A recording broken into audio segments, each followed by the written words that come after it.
Salvador, your thoughts about what you've heard so far?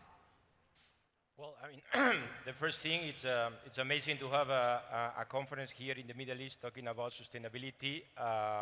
It's fantastic. Maybe it would have not happened. I mean, 2-3 years ago, have COP27 in Egypt, COP28 in UAE next year.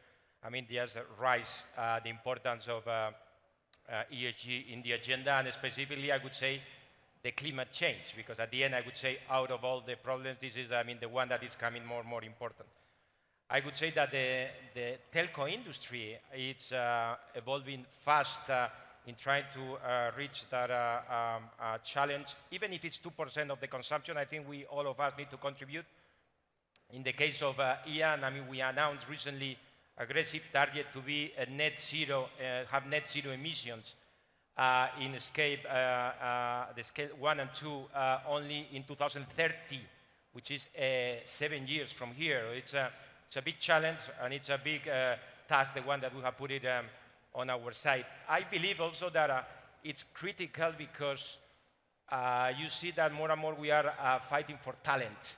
We are looking for talent, we are looking for young generations, and the young generations are looking for companies that take care of ESG, take care of sustainability.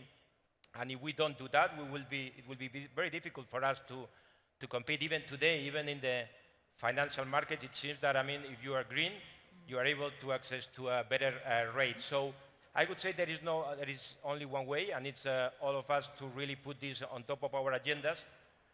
And finally, I would say that just because the telco model is not so sustainable and all of us are moving towards a digital transformation and trying to find out other business models, there is an opportunity for us to work towards other industries to help them to become sustainable, to create a sustainable practice, to tell them how they can be sustainable, to measure, I mean, the different data points that they have, and to be able to follow up. And this is one of the things that I believe it's a great opportunity, just not only to become sustainable as a company, but also to help others how to be sustainable.